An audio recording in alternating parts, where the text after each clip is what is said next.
प्यारे बच्चों, नमस्कार। हिंदी की ऑनलाइन कक्षा में आपका स्वागत है। आज हम भारत की खोज का पहला अध्याय अहमदनगर का किला पढ़ेंगे। बच्चों, भारत की खोज नामक पुस्तक जो पंडित जवाहरलाल नेहरू ने लिखी है, अहमदनगर के किले से 13 अप्रैल 1944 ईस्वी को जवाहरलाल ने यह पत्र भारत की खोज नामक पुस्तक में लिखा है। यहाँ उनकी 9वीं जेल यात्रा थी। इस जेल में आए उन्हें 20 महीनों से भी अधिक समय हो गया था। यहाँ आने पर उनका स्वागत शुक्ल पक्ष के दूज के चांद ने किया था।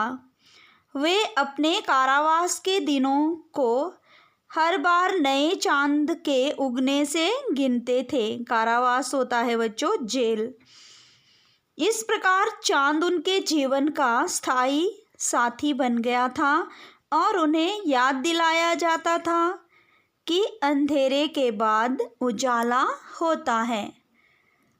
तो चलिए बच्चों, अभी हम पहला पाठ अहमदनगर का किला पढ़ लेते हैं। लेखक कह रहे हैं बच्चों, यह मेरी 9वीं जेल यात्रा थी। हमें यहाँ आए 20 महीने से भी अधिक समय हो चुका था। जब हम यहाँ पहुँचे तो अंधियारे आकाश में झिलमिलाते दूज के चांद ने हमारा स्वागत किया। शुक्ल पक्ष शुरू हो चुका था। तब से हर बार जब नया चांद उगता है तो जैसे मुझे याद दिला जाता है कि मेरे कारावास का 1 महीना और बीत गया। चांद मेरे बंदी जीवन का स्थायी सहचर रहा है। वही मुझे इस बात की याद दिलाता है कि अंधेरे के बाद उजाला होता है। अतीत का भार। दूसरी जेलों की तरह यहाँ अहमदनगर के किले में भी मैंने बागवानी करना शुरू कर दिया। मैं रोज़ कई घंटे तपती धूप में भी फूलों के लिए क्यारियाँ बनाने में बिताने लगा। मिट्टी बहुत खराब थी, पथरीली और पुराने मलबे और अवशेषों से भरी हुई। चूँकि यह इतिहास स्थल है, इसलिए अतीत में इसने कई युद्ध और राजमहलों की दुर्भी संधियाँ देखी हैं। दुर्भी संधि होता है बच्चों बुरे या दुष्ट अभिप्राय से गुट बांधकर की हुई सलाहें। यहाँ का इतिहास बहुत पुराना नहीं है। घटनाओं की दृष्टि से इसकी कोई विशेष अहमियत भी नहीं है। अहमियत होता है बच्चों महत्व। पर इससे जुड़ी एक घटना आज भी याद की जाती है। यह घटना है चांद बीवी नाम की एक सुंदर महिला के साहस की कहानी, जिसने इस किले की रक्षा के लिए अकबर की शाही सेना के विरुद्ध हाथ में तलवार उठाकर अपनी सेना का नेतृत्व किया। पर अंत में उसकी हत्या उसके अपने ही एक आदमी के हाथों हुई। खुदाई के दौरान हमें जमीन की सतह के बहुत नीचे दबे हुए प्राचीन दीवारों के हिस्से और कुछ गुंबदों और इमारतों के ऊपरी हिस्से मिले। हम बहुत दूर नहीं जा सके क्योंकि ना तो अधिकारियों से इसकी मंजूरी मिली और न ही हमारे पास इस काम को जारी रखने के साधन थे। अब मैंने कुदाल छोड़कर हाथ में कलम उठा ली है, पर मैं जब तक आज़ाद नहीं हो जाता और कर्म के माध्यम से वर्तमान को अपने अनुभव का हिस्सा नहीं बना लेता, मैं उसके बारे में नहीं लिख सकता। न ही पैगंबर की भूमिका अख्तियार कर मैं फ़िलहाल भविष्य के बारे में लिख सकता हूँ। अख्तियार होता है बच्चों अधिकार या सामर्थ्य। बचा रहता है अतीत, पर मैं उसके बारे में भी किसी इतिहासकार या विद्वान की तरह विद्वतापूर्ण शैली में नहीं लिख सकता। मैं पहले की ही तरह अपने आज के विचारों और क्रियाकलापों के साथ संबंध स्थापित करके ही उसके बारे में कुछ लिख सकता हूँ। गेटे ने एक बार कहा था कि इस तरह का इतिहास लेखन अतीत के भारी बोझ से एक सीमा तक राहत दिलाता है। अतीत होता है बच्चों बीता हुआ समय।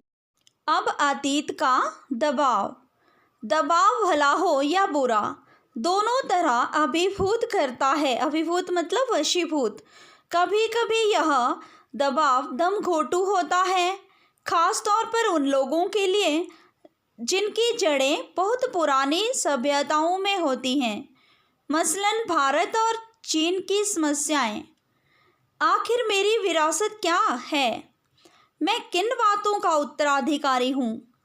क्या उन सब का जिसे मानवता ने दसियों हजारों साल के दौरान हासिल किया, उसकी विजयों के उल्लास का, उसकी पराजयों की दुखद यंत्रणा का, मानव के उन हैरत अंगेज साहसिक कार्यों का जिनकी शुरुआत ईगों पहले हुई और जो अब भी जारी है और हमें आकर्षित करती है।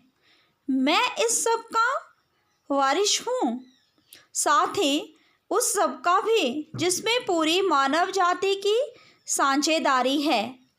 हम भारतवासियों की विरासत में एक खास बात है जो अनदेखी नहीं है, क्योंकि कोई व्यक्ति औरों से एकदम अलग नहीं होता। अलबत्ता एक बात हम लोगों पर विशेष रूप से लागू होती है जो हमारे रक्त, मांस और अस्थियों में समाई है। अस्थियों मतलब हड्डियों में।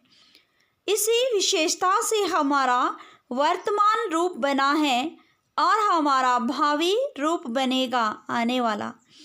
इसी विशिष्ट विरासत का विचार और वर्तमान पर इसे लागू करने की बात एक लंबे अरसे से मेरे मन में घर किए हैं। मैं इसी के बारे में लिखना चाहता हूँ। विषय की कठिनाई और जटिलता मुझे भयभीत करती है। मुझे लगता है कि मैं सतही तौर पर इसका स्पर्श ही कर सकता हूँ। स्पर्श होता है छूना, अलबत्ता होता है निसंदेह। तो बच्चों ये था हमारा प्रथम अध्याय जो आपको समझ आ गया होगा। अब मैं आपसे कुछ प्रश्न पूछ लूँ? पक्का आप उत्तर देंगे? तो चलिए शुरू करते हैं। बच्चों लेखक की यहाँ कौन सी यात्रा थी? बताइए जरा मुझे, कौन सी जेल यात्रा थी? 9वीं जेल यात्रा थी। लेखक जेल में कौन सा कार्य करते थे? बागवानी का। ठीक है बच्चों। और लेखक को जेल में समय का पता कैसे चलता था? दूज का चांद निकलने पर उन्हें पता चलता था कि 1 महीना बीत गया है। ठीक है बच्चों। लेखक को अहमदनगर के किले से जुड़ी कौन सी घटना याद है बच्चों? अभी अभी हमने पढ़ा। आप ज़रूर बताते अगर मेरे सामने होते। चलो मैं ही बता देती हूँ। लेखक को अहमदनगर के किले से जुड़ी चांद बीबी की घटना याद थी। कौन थी चांद बीबी? वह एक साहसी महिला थी। उसने अकबर की शाही सेना के विरुद्ध हाथ में तलवार लेकर अपनी सेना का नेतृत्व किया था और अंत में उसे अपने ही किसी व्यक्ति द्वारा मार दिया गया था। बच्चों ये था मूल्यांकन। अब गृह कार्य देख लेते हैं, आपको क्या करना है। तो आइए। अरे काम तो कुछ भी नहीं है। हाँ, आपको क्या करना है, पूरी वीडियो को कम से कम 2 बार ध्यानपूर्वक देखना है, सुनना है और समझना है। आज के दिन आपके लिए इतना ही गृह कार्य है बच्चों। हो गए खुश? ठीक है, इसी के साथ मुझे दीजिए इजाज़त। आप देखते रहिए वीडियो। धन्यवाद।